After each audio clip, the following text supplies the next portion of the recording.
বহিৰাজ্যত পুনৰ অসমৰ যুৱতীৰ মহস্যজনক মৃত্যু আৰু তাকে লৈ পৰিয়ালৰ এই মুহূৰ্তত সন্দেহ এয়া এক হত্যাকাণ্ড সংঘটিত হৈছে গুৱাহাটী মহানগৰীৰ সৰুমতৰীয়াত সংঘটিত হৈছে এই সৰুমতৰীয়াৰ এই পৰিয়াল আৰু সেই পৰিয়ালৰ এই খবৰ লাভ কৰাৰ পিছতে ইতিমধ্যে হতাশাত ভুগিছে আৰু ভাগি পৰিছে তেখেতৰ মাতৃ আমি পুনৰবাৰ উল্লেখ কৰিছো যে হায়দৰাবাদত তেখেতৰ যুৱতী বিশেষভাৱে তেখেতে পঢ়ি আছিলে তাত আৰু পঢ়ি থকা সেইগৰাকী 22 বছৰীয়া যুৱতী শিৱালী কাশ্যপ আৰু সেই যুৱতীগৰাকীৰ ৰাতি নিশাৰ ভাগত এটা খবৰ আহিছিল আৰু সেই খবৰৰ পিছতে এই মুহূৰ্তত পৰিয়ালৰ লোক এই মুহূৰ্তত সম্পূৰ্ণ ভাগি পৰিছে গতিকে আমি তেখেতৰ মাতৃ আচলতে ক'ব পৰা অৱস্থাত নাই তথাপি আমি দুআষাৰ কথা পাতিবলৈ যদি পাৰো যে কি হৈছিলে বাইদেউ বা খবৰটো কেতিয়া আপোনালোকে পাইছিলে অকণমান যদি কথাখিনি ৰাতি 1টা বজাত 1:04 আহিছে ফোনটো ইমান সাধাৰণকৈ কৈছে বাৰ্বি মাৰ গৈ মই ভাবিছোঁ ধেমালি কৰিছে নেকি তাৰপিছতে মই দৌৰ মাৰি আহি ল'ৰাটোক কৈছোঁ এনেকৈ আহিছে কোনে খবৰটো দিছিলে আপোনালোকক সৌৰভ পুৰোহিত বুলি এটা ল'ৰাই খবৰ দিছে তাৰ পৰা সেই ল'ৰাটোৰ লগতে তাই বিয়া হোৱাৰ কথা আছিলে আমাৰ ঘৰুৱাভাৱে কথা বতৰাও হৈছিলে সেই ল'ৰাটোৱেই তাইক মাৰ্ডাৰ কৰিছে সি যেনেকৈ মোক খবৰ দিছে আৰু তাই ফটোকপি চালে আপোনালোকে দেখিব তাইক মাৰ্ডাৰেই কৰিছে কাৰণ যিজনী ছোৱালী মোৰ লগত ধুনীয়াকৈ হাঁহি মাতি কথা পাতি আছে সেই ছোৱালীজনী 20 মিনিটৰ ভিতৰত মৰি যাব পাৰেনে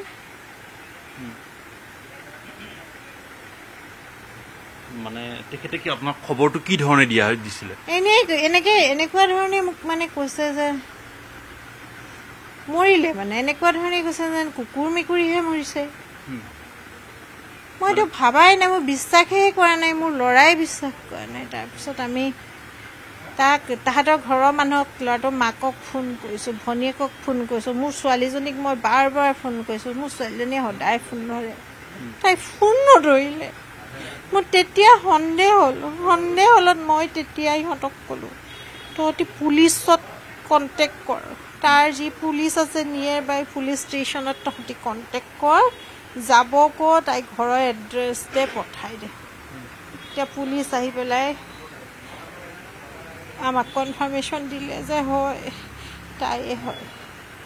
আৰু তাই ল'ৰাটোৱে বাৰে বাৰে ভাষ্য সলনি কৰিছে এবাৰ কৈছে তাই ওপৰত কাপোৰ মেলিবলৈ চকী লৈ গৈছিলে তাৰপৰা পৰিলে পুলিচে কৈছে তাই বেলকনিৰ পৰা জঁপিয়ালে আকৌ এবাৰ কৈছে তাই পৰি গ'ল আমি এতিয়া কাক বিশ্বাস কৰিম যিজনী ছোৱালী মোৰ লগত কথা পাতি আছে ৰাতি 12:30 এটা বজাত কোনোবাই কাপোৰ মেলিবলৈ যাব নেকি মই কান্দিব পৰা নাই মোৰ এনেকুৱা এটা মোৰ এটা ৰিকুৱেষ্ট চৰকাৰলৈ এই মৃত্যুৱে যাতে শেষ হওক আৰু কাৰো মাকৰ এনেকৈ খোলা উকা হ'ব নালাগে আৰু মোৰ ছোৱালীজনীয়ে যাতে শেষ মৃত্যু হওক এনেকৈ তাৰ ন্যায় উচিত বিচাৰ মোক কৰি দিয়ক তাৰ পুলিচৰ পৰা আমি উপযুক্ত সঁহাৰি নাই পোৱা আৰু তাৰপৰা আমালৈ যিখন ফটো পঠাইছে আপোনালোকে দেখিলে গম পাব তাইক মাৰ্ডাৰেই কৰিছে অকণো ক'তো দুখ পোৱাৰ চিন নাই তাই মোৰ ছোৱালীজনী ডেড বডিটো আনিবলৈ অৱস্থা নাই এতিয়া তাই শনিবাৰে মোৰ লগত তাই অহা কথা আছিলে তাৰপৰা ট্ৰেইনত মই কাইলৈ যোৱা কথা আছিলে তাইক আনিবলৈ শনিবাৰে দুজনী ট্ৰেইনত আহিলোহেঁতেন তাইক মই জীৱিত অৱস্থাত নেপালোঁ মোক ডেড বডিটো ব্যৱস্থা আপোনালোকে কৰি দিয়ক মোৰ ইমান আৰ্থিকভাৱে মই সক্ষম নহয় পঢ়ি আছিলে তাই পঢ়া শেষ কৰিছিলে তাই আৰ্কিটেক্ট আৰু ইণ্টেৰিয়ৰ ডেকৰেটৰ আছিলে তাতে পঢ়িছিলে আহমেদাবাদতে সেই ল'ৰাটোৰ কোম্পানীতে তাই ইণ্টাৰ্ণশ্বিপ কৰিবলৈ গৈছিলে তাতেই চিনাকি হৈ ল'ৰাটোৰ মাকে নিজে মোক প্ৰপ'জেল দিলে আপোনাৰ ছোৱালীজনী মই বিয়া পাতিব বিচাৰিছোঁ ল'ৰাটোলৈ তাই খালি তাহাঁতি খুব খৰধৰকৈ বিয়া পাতিব খুজিছিলে তাই কিন্তু বিয়া হ'ব বিচৰা নাছিলে খৰধৰকৈ তাই এটাই কয় বিয়াটো ইমান খৰধৰকৈ হোৱা বস্তু নহয় মা এনেকৈ কয় আমাৰ ফালৰ পৰা একো আপত্তি নাছিলে কিমান দিনৰ চিনাকি তেখেতসকলৰ হ'ল চাগে 2 বছৰ 2.5 বছৰমান হ'ল নেকি এনেকুৱাই মানে পঢ়া শেষ কৰি তেখেত তাত ইণ্টাৰ্ণ কৰিছিলে ল'ৰাটোক মাৰিয়ে পেলালে মোৰ ছোৱালীজনীক তাহাঁতি মানে আপোনালোকে বিয়া দিয়াৰ একেলগে কথাখিনি পাতিছিলে আগবাঢ়িছিলো মই কাইলৈ গৈ সেইখিনি কথা পাতিলোগেহেঁতেন বাকীখিনি তাই মোৰ লগত গুচি আহিলেহেঁতেন মাৰিয়ে পেলালে তাহাঁতি তাইক কিন্তু তাহাঁতি বহুত মেণ্টেলি তাইক হাৰাছমেণ্ট কৰিছিলে তাই ইনকম কৰা পইচা চইচাবিলাক তাহাঁতি চব হয়তো লৈছিলে নি মেণ্টেলি হাৰাছ কৰিছিলে তাইক বহুত মাকে মানে সোনকালে বিয়া হ'ব কাৰণে তাই সোনকালে বিয়া নহয় মানে কি নাম ল'ৰাজনৰ নামটো ক'ব ল'ৰাটোৰ নাম সৌৰভ পুৰোহিত তেখেতসকলৰ ঘৰ হায়দৰাবাদতে নে নাই আহমেদাবাদত তাহাঁতৰ ঘৰ ৰাজস্থানৰ বাছৱাৰা হয় ল'ৰাটোৰ ঘৰ অৰিজিনেল আৰু তাহাঁতি ইয়াত থাকে কৰ্মসূত্ৰেহে তাহাঁতি আহমেদাবাদত থাকে এতিয়া আপোনালোকে পৰিয়ালৰ মানুহ তাত যাব নে কি কেনেকৈ ভাবিছে যে আপুনি আহ্বান কৰিছে যে মুখ্যমন্ত্ৰীক যে তেখেতে এই গোটেই বিষয়টোৰ ক্ষেত্ৰত অসম আৰক্ষীয়ে তদন্ত কৰা কিবা যোগাযোগ আগবঢ়াইছে তাই পুলিচৰ পৰা ফোন কৰিছিলে পুলিচৰ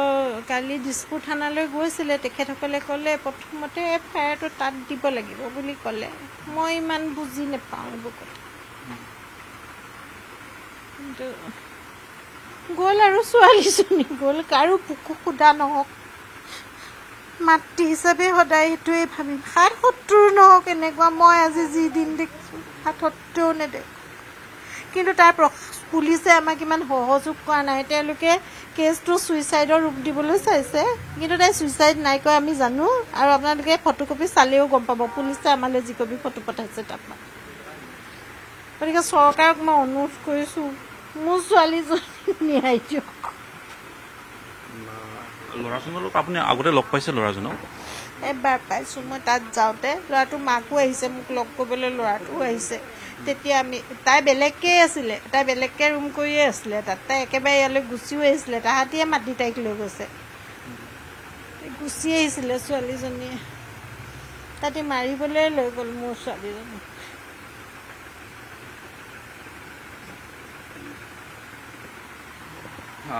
তেখেতৰ এয়া মাতৃ আৰু এই মুহূৰ্তত তেখেতে আচলতে যথেষ্টখিনি ভাগি পৰিছে গতিকে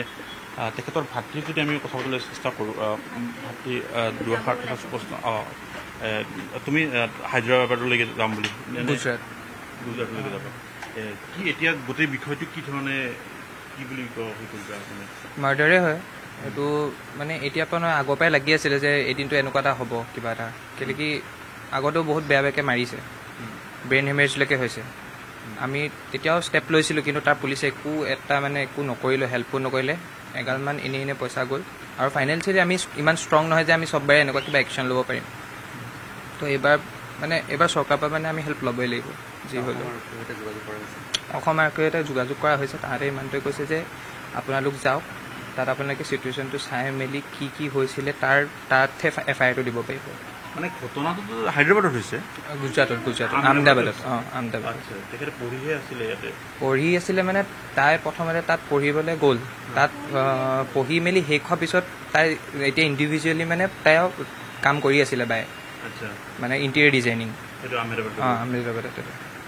তাৰ সিও মানে ইণ্টেৰিয়ৰ ডিজাইনে আছিলে এই যে তোমালোকে গম পাইছিলা তেতিয়া একো ষ্টেপ লোৱা হোৱা নাছিলে তেতিয়া মানে তোমাৰ বাইদেউক ঘূৰাই অনাৰ কিবা লৈছিলোঁ আমি ঘূৰাই আনিছিলোঁ তেতিয়া ইমানেই তাহাঁতৰ তাই মাকৰ আৰু ল'ৰাটোৰ মানে ইমানেই চিঞৰ বাখৰ যে ঘূৰি আমি বিয়া পাতোঁ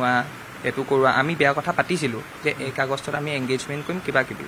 আৰু মা কালি যোৱা কথা আছিলে তাই ইমান ক'লে যে ঘৰলৈ আহোঁ তাই মানে বাৰে বাৰে কৈয়ে থাকিলে তাইক আহিবই নোৱাৰিলে হৈয়ে গ'ল কেতিয়া কথা পাতিছিলা তোমালোকে কালি চাইবাৰ তেতিয়া ঠিকেই আছিলে তেতিয়া চব নৰ্মেল ফাইন চব ঠিক আছে এনেই কিবা তেনেকুৱা ধৰণৰ খাম খেয়ালি মাৰপিট এনেকুৱা ধৰণৰ কথা কিবা তোমালোকক কৈ আছিল নাই তেনেকুৱা একোৱেই নাই চব ভাল চলি আছিল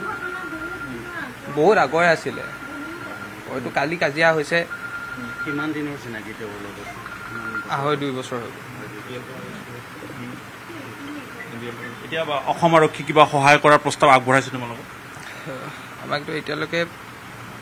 তেনেকুৱা একো ষ্টেপ লোৱা নাই আমিতো বিচাৰিছোঁ আমি যিমানখিনি বিচাৰিব লাগে এতিয়া যোৱাটো বাৰু যেনেকৈ তেনেকৈ হৈছে, অহাটোতো এতিয়ালৈকে আমি ভাবিবই পৰা নাই। আমি জাষ্ট ভাবিছোঁ যে বডিটো কিবা এটা কৰি পিনি আনো, কিবা এটা কৰি পিনি আৰু যাতে নাজিৰালৈ আহক, অসমলৈ আহক। এই কথাখিনি পুনৰবাৰ সুধিছোঁ যে তোমাকক এতিয়া বৰ্তমানটো ময়ে যোৱা হ'ব, অকলে যাম। কাইলৈ যদি কিবা যোগাৰ হয় তেনেহ'লে পাপাও যাব। এই যে অত্যাচাৰ শাৰীৰিক আৰু মানসিক দুয়োটা অত্যাচাৰ কৰিছিলে, কিমান দিনৰ পৰা? সেইটো 2 বছৰ আগৰ পৰা তেখেতৰ লগত ৰিচেণ্ট আপোনাৰ এক বছৰমানৰ পৰা, তেতিয়াৰ পৰাই হৈ আছে। তাই গুচি আহিছিলে, সেইবোৰ চব হোৱাৰ পিছত তাই গুচি আহিছিলে, কিন্তু তাহাঁতে ইমানেই কিবা কিবি কি কৰিলে নাজানো, তাই ইমান বাধ্য হৈ গ'ল মানে আকৌ যাবলৈ। ধন্যবাদ জনাইছোঁ। এই মুহূৰ্তত আৰু পৰিয়ালৰ লোকে সেই কথাখিনি উল্লেখ কৰিছে যে সেয়া যি ধৰণৰ আচলতে ৰূপ দিব বিচাৰিছে আত্মহত্যাৰ বুলি তেখেতসকলে দাবী কৰিছে, সেয়া আচলতে আত্মহত্যা নহয়, এয়া এক হত্যাকাণ্ড বুলি দাবী কৰিছে। আৰু এই সমগ্ৰ ঘটনাৰ ক্ষেত্ৰত অসম আৰক্ষীৰ সহায় বিচাৰিছে, কাৰণ আহমেদৰ পৰা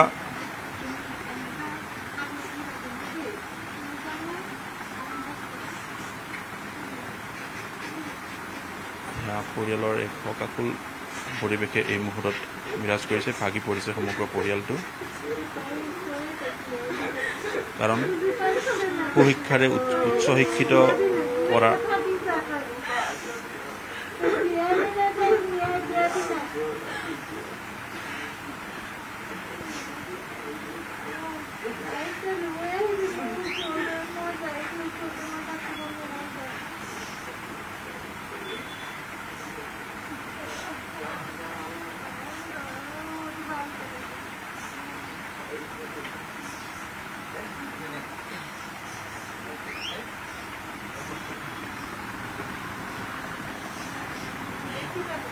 যোৱা নিশা 1:04 সেই খবৰটো আহিছিল, আৰু খবৰটো অহাৰ পিছতে